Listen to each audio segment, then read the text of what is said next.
Hello and welcome to a Photoshop retouching tutorial. My name is Ryan Bricker and here's what you'll need. You'll need Photoshop CS6 or 5, a photo, and a winner's attitude.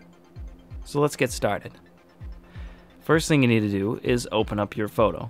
I have a senior portrait I shot for a girl which is in Canon RAW format, so it'll open in Camera Raw.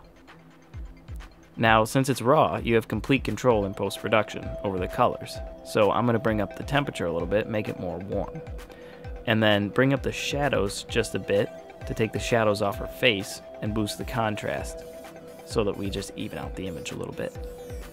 Next thing I'm going to do is go into split toning, which gives you a certain hue and saturation for both the highlights and the shadows and gives you a little bit more control over the color of the image. So I'm going to make the hue of the highlights a little yellow and the shadows a little purple, and then balance them out.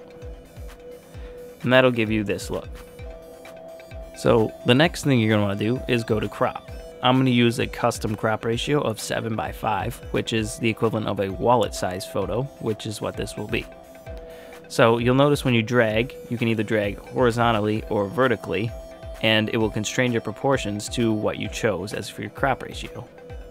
So I'm going to crop this out, and now we could either put her in the center like this, or we could move her over and put her eye closer to the top third, which to me is more visually interesting, so we're going to go with that. Now when you get that, just make your crop and then open the image. Now once you have your image open, you're going to want to create a new layer and name it spot healing, which means we're going to be using the spot healing tool, which is over here and looks like a band-aid.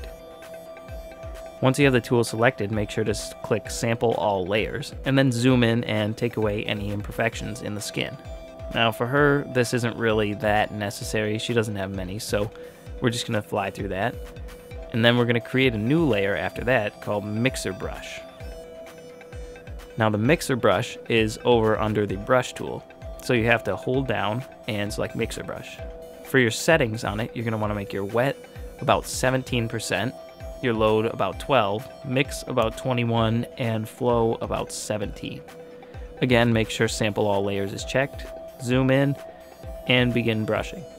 Now with the Mixer Brush, basically what you're doing is mixing the shadows and the highlights, and that gives the skin sort of an airbrush look. So you're going to want to drag around the contours of the face, making sure to follow the shadows and the highlights, not dragging them too far into anything else, so you have a nice smooth mix.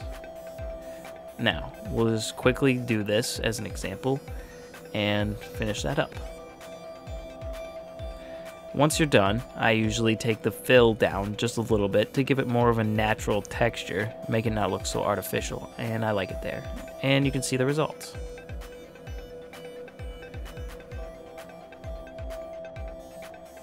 So the last thing you're going to want to do here is create another new layer, name this one Hair, and we're going to take the Spot Healing tool again, and make sure Sample All Layers is checked, and just go over these little strands of hair outside of the main body, I guess, and eliminate them, just to make a little smoother end to the image.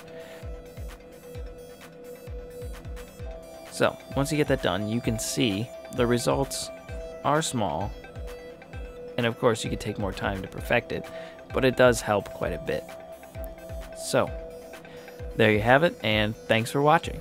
I'm Ryan Bricker.